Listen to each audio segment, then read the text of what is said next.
আমরা সিমের মধ্যে এমবি কিনে থাকি, সেই এমবি দিয়ে মোবাইলের মধ্যে ইন্টারনেট ব্রাউজিং করে থাকি। ইন্টারনেট ব্রাউজিং করতে করতে অনেক সময় সিমের এমবি শেষ হয়ে যায়।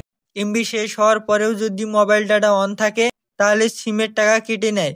আপনি চাইলে খুব সহজে শুধুমাত্র একটি সেটিং অফ করলে মোবাইল ডাটা সারাদিন অন থাকলেও সিম থেকে কোনো টাকা কাটবে না। ভিডিওটি শুরু করার আগে আপনি যদি আমাদের এই চ্যানেলের নতুন দর্শক হয়ে থাকেন, ভিডিওতে লাইক করে আমাদের সঙ্গে থাকুন। আপনি যদি গ্রামীণ সিম ব্যবহার করেন তাহলে মাই জিপি অ্যাপে প্রবেশ করবেন।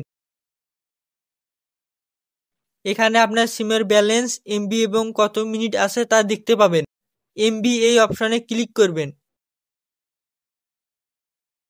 এখানে দেখতে পাচ্ছেন পে আস ইউ গো এই অপশনটি অন আছে।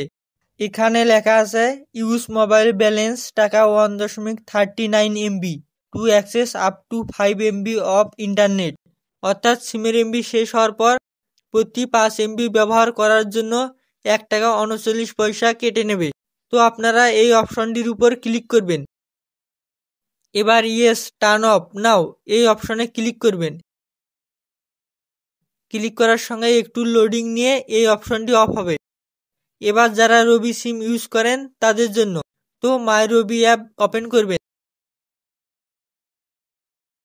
একই নিয়মে এমবি এই অপশনে ক্লিক করবেন। এখানেও দেখতে পাচ্ছেন পে পার ইউজ ইন্টারনেট, প্রতি 5 এমবি ব্যবহারের জন্য 1 টাকা 39 পয়সা কেটে নেবে। তো এই অপশনটি অফ করবেন।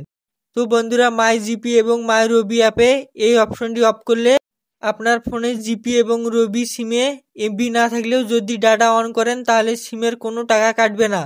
তো ভিডিওটি ভালো লাগলে একটি লাইক করুন। ধন্যবাদ।